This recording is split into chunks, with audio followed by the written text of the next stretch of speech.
Welcome to amazing Kerala kitchen. നമ്മളിപ്പോൾ ചെയ്യാൻ പോകുന്നത് മലബാർ ദം ബിരിയാണി. അതിനാവശ്യമായ ഇൻഗ്രീഡിയൻസ്: ചിക്കൻ 1 കിലോ, സവാള, തക്കാളി, പച്ചമുളക്, ഇഞ്ചി, വെളുത്തുള്ളി എന്നിവ ചതച്ചത്, മഞ്ഞൾപ്പൊടി, ഗരം മസാല, മല്ലിപ്പൊടി, മുളക് പൊടി, ഉപ്പ്, ജീരകശാല അരി അല്ലെങ്കിൽ ബസ്മതി അരി, പട്ട, ഗ്രാമ്പു, ഏലക്കായ്, പെരുംജീരകം, നെയ്യ്, എണ്ണ, ഉണക്കമുന്തിരി, അണ്ടിപ്പരിപ്പ്, മല്ലിയില, പുതിനയില, കറിവേപ്പില. ആദ്യമായി ഒരു 8 പീസുകളാക്കിയ ചിക്കൻ 1 kg ഉണ്ടാവും ഇത്. അതിൽ 1 ടീസ്പൂൺ മഞ്ഞൾപ്പൊടി ചേർത്ത്, 1 ടീസ്പൂൺ ഗരം മസാല, പിന്നെ കുറച്ച് ഉപ്പ് ചേർത്ത് മിക്സ് ചെയ്ത് മാറ്റി വെക്കുകയാണ്.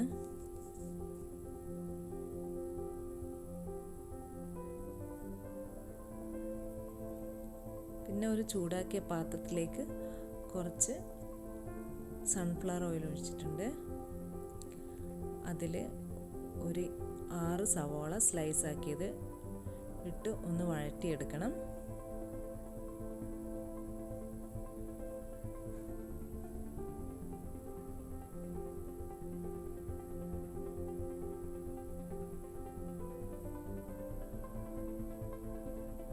അത് സവാള എളുപ്പത്തിൽ വഴറ്റി കിട്ടാൻ നമുക്ക് വേണമെങ്കിൽ കുറച്ച് ഉപ്പ് കൂടെ ചേർക്കാം.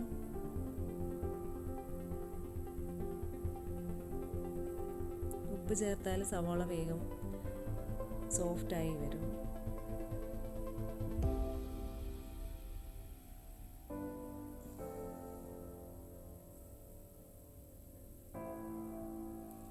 ഇതിലേക്ക് നമ്മൾ നേരത്തെ തയ്യാറാക്കി വെച്ച ഇഞ്ചി, പച്ചമുളക്, വെളുത്തുള്ളി ചതച്ചത് ചേർക്കാം. ഇതൊരു 6 പച്ചമുളക് ഉണ്ടാവും. ഒരു 3 ടേബിൾ സ്പൂൺ വെളുത്തുള്ളി, 2 ടേബിൾ സ്പൂൺ ഇഞ്ചി ചതച്ചത്. ഈ സാധനങ്ങൾ ചതച്ച് ചേർക്കുന്നതായിരിക്കും കൂടുതൽ ടേസ്റ്റ് നമ്മൾ മിക്സിയിൽ അടിച്ചെടുക്കുന്നതിനേക്കാളും. അപ്പോൾ ബിരിയാണീൻ്റെ ടേസ്റ്റ് തന്നെ വേറെയാണ്.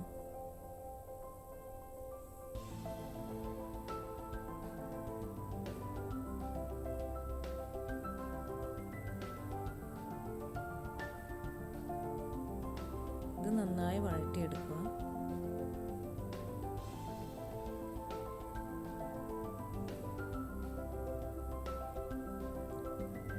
അതിലേക്ക് 1/2 ടീസ്പൂൺ മഞ്ഞൾ പൊടി,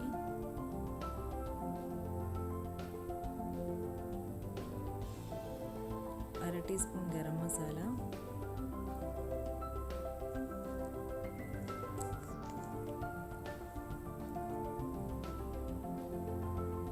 1/2 ടീസ്പൂൺ മല്ലിപ്പൊടി,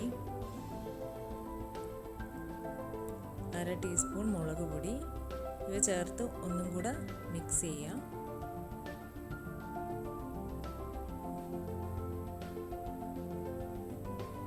മസാല ഒന്ന് പിടിച്ച് വന്നിട്ടുണ്ട്. അതിൽ നമുക്ക് തക്കാളി ചേർക്കാം.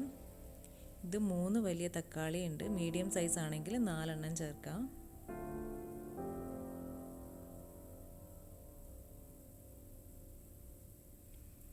തക്കാളി നന്നായി വഴറ്റുക.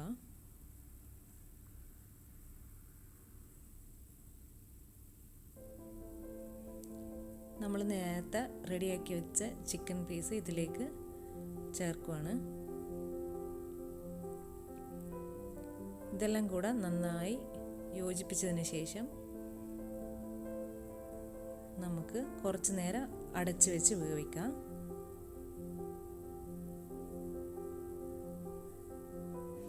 ഇനി വേറൊരു പാത്രത്തിൽ 5 ഗ്ലാസ്സിൽ ഞാൻ ഈ അരി അളന്നെടുക്കുകയാണ്. ജീരകശാല അരിയാണ് എടുക്കുന്നത്. വേണമെങ്കിൽ ബസ്മതി റൈസും യൂസ് ചെയ്യാം.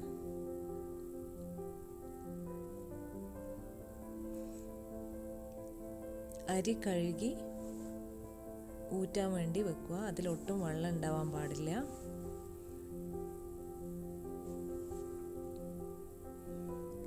നമ്മളെ ചിക്കൻ ഇപ്പോൾ ഇവിടെ വെന്ത് വരികയാണ്. അതിൽ ആവശ്യമാണെങ്കിൽ ഉപ്പ് ചേർക്കാവുന്നതാണ്. അതിൽ ഞാനൊരു ഫ്ലേവറിന് വേണ്ടി കുറച്ച് കറിവേപ്പില കൂടെ ഇടുന്നുണ്ട്. കറിവേപ്പില ഇഷ്ടമുണ്ടെങ്കിൽ ഇട്ടാൽ മതി, ഇല്ലെങ്കിൽ മല്ലിയിലയോ പുതിനയിലയോ ഇടാവുന്നതാണ്.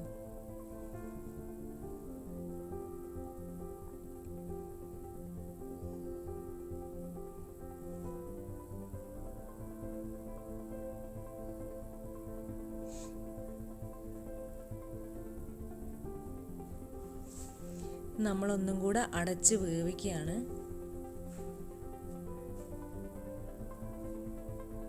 ഇടയ്ക്കൊന്ന് ഇളക്കി കൊടുക്കണം, ഇല്ലെങ്കിൽ ഇത് അടിയിൽ പിടിച്ചു പോകും.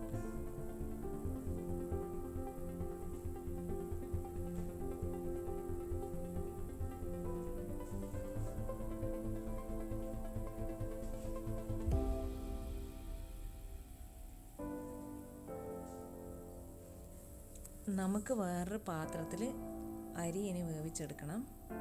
പാത്രം ചൂടായി വരുമ്പോൾ 2 ടേബിൾ സ്പൂൺ നെയ്യ് ഇതിലേക്ക് ചേർക്കാം.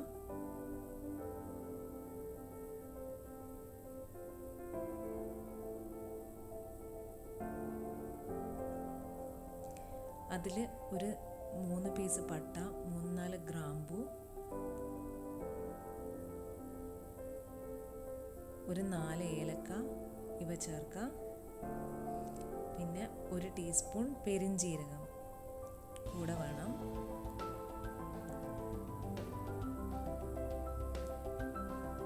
ഇതൊന്ന് ചെറുതായിട്ട് മൂത്ത് വരുമ്പോൾ നമുക്ക് നേരത്തെ ഊറ്റി വെച്ച അരി ഇതിലേക്ക് ചേർത്ത് ഒന്ന് വറുത്തെടുക്കാം.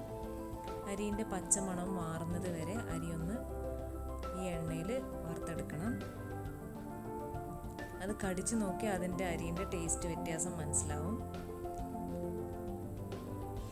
നമ്മൾ 5 ഗ്ലാസ് അരി എടുത്തിട്ടുണ്ടെങ്കിൽ ജീരകശാല അരിക്ക് 10 ഗ്ലാസ് വെള്ളം വേണം. അപ്പോൾ അരി അളക്കുമ്പം തന്നെ വെള്ളം അളന്ന് തിളപ്പിക്കാൻ വെക്കണം.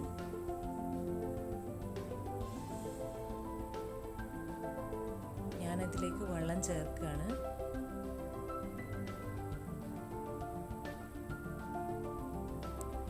ബസ്മതി റൈസ് ആണെങ്കിൽ 1 ഗ്ലാസ്സിന് 1.5 ഗ്ലാസ് വെള്ളം മതിയാകും. ഇനി നമ്മൾ ഉപ്പും കൂടെ ചേർത്ത് ഇത് അടച്ചു വെക്കുക. ഉപ്പ് ചേർക്കുമ്പോൾ കണക്കിന് ഉപ്പാവാൻ പാടില്ല. നമ്മൾ ടേസ്റ്റ് ചെയ്ത് നോക്കിക്കഴിഞ്ഞാൽ ഉപ്പ് കുറച്ച് കൂടുതലുള്ള മാതിരി തോന്നണം. അപ്പോൾ അരിക്കത് പിടിച്ച് വരുമ്പോൾ, വെന്ത് വരുമ്പോൾ ഉപ്പ് കണക്കായിരിക്കും. ഏകദേശം വെന്ത് വന്നിട്ടുണ്ട് അരി. ഇതിൽ നമുക്ക് 1 ഗ്ലാസ് ചെറുനാരങ്ങ പിഴിഞ്ഞതിൽ കുറച്ച് മഞ്ഞൾ ചേർത്തത് ഒഴിക്കാം. അരി ഒട്ടിപ്പിടിക്കാതിരിക്കാൻ ഇത് സഹായിക്കും. നമ്മൾ ചിക്കൻ ഏകദേശം വെന്ത് വരുന്നുണ്ട്. അതിൽ വെള്ളം കുറച്ചും കൂടെ ഒന്ന് വറ്റണം. ഞാനിവിടെ വേറൊരു ചീനച്ചട്ടിയിൽ ഉണക്കമുന്തിരിയും അണ്ടിപ്പരിപ്പും വറുത്ത് മാറ്റി വെക്കുകയാണ്. ഇനി ഒരു സവോള സ്ലൈസസ് ആക്കിയത് വഴറ്റിയെടുക്കണം. നന്നായി മുരിഞ്ഞു വരണം സവോള.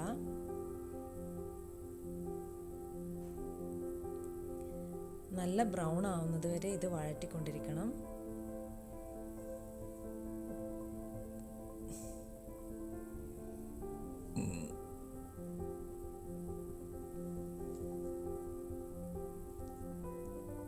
നമ്മളെ സവോള ഇപ്പോൾ വഴറ്റി കഴിഞ്ഞിട്ടുണ്ട്. ഇത് ഒരു പാത്രത്തിൽ മാറ്റി വെക്കാം.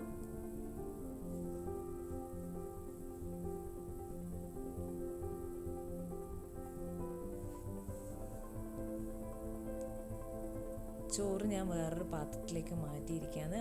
ചോറുണ്ടാക്കിയ പാത്രത്തിൽ തന്നെ ഇനി ദമ്മിടാൻ വേണ്ടിയിട്ട്. നമ്മളെ മസാലയും റെഡിയായി.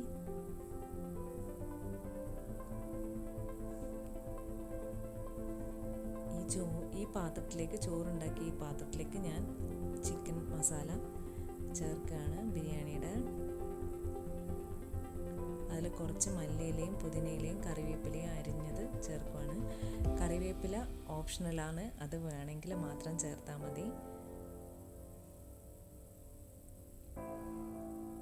പിന്നെ വേവിച്ച ചോറ് ഇതിൽ ചേർക്കുവാണ്.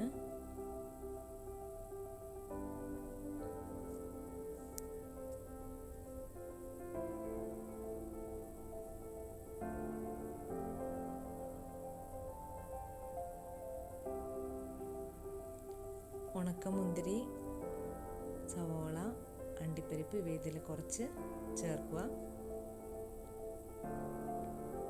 പിന്നെ അതിൻ്റെ മുകളിൽ കുറച്ചും കൂടെ ചോറ് വിതറുക.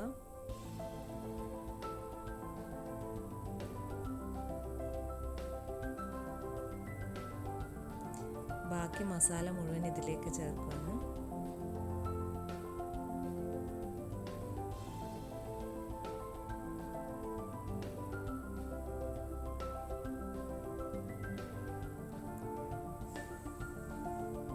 ഇതിൽ കുറച്ച് നേരത്തെ അരിഞ്ഞു വെച്ച ഇലകൾ ചേർക്കുക. പിന്നെ ബാക്കിയുള്ള ചോറ് ഇതിലേക്ക് ചേർക്കുകയാണ്.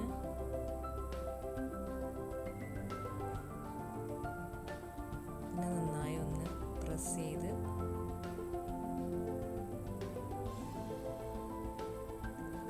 ബാക്കിയുള്ള ഉണക്കമുന്തിരി, അണ്ടിപ്പരിപ്പ്, സവോള ഇവ ഇതിൽ മുകളിൽ വിതറുക. പിന്നെ കുറച്ച് മല്ലിയിലയും പുതിനയിലയും കറിവേപ്പിലയും ഇതിൻ്റെ മുകളിലിട്ട് അടച്ചു വെക്കുക. ഒരു 10 മിനിറ്റ് സിമ്മിൽ വെച്ചാൽ മതി. 5 to 8 മിനിറ്റ്സ് ആയാലും മതി, ഗ്യാസിൻ്റെ ഇതിനനുസരിച്ച്. ഇതിപ്പോൾ 8 മിനിറ്റ് കഴിഞ്ഞിട്ടുണ്ട്. നമ്മളെ ബിരിയാണി റെഡിയായി. ഇനി ഇതൊരു പാത്രത്തിലേക്ക് വിളമ്പാം. ആദ്യം അതിൻ്റെ ഉള്ളിൽ നിന്ന് ചിക്കനും മസാലയും പ്ലേറ്റിലേക്ക് എടുക്കാം.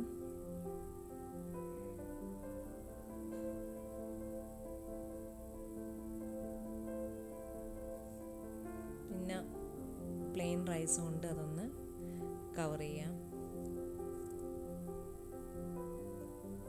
ഗാർണിഷ് ചെയ്യാൻ വേണ്ടി ഇതിൻ്റെ മുകളിൽ നിന്ന് കുറച്ച് ഉണക്കമുന്തിരിയും അണ്ടിപ്പരിപ്പും ഇലകളും എടുക്കാം.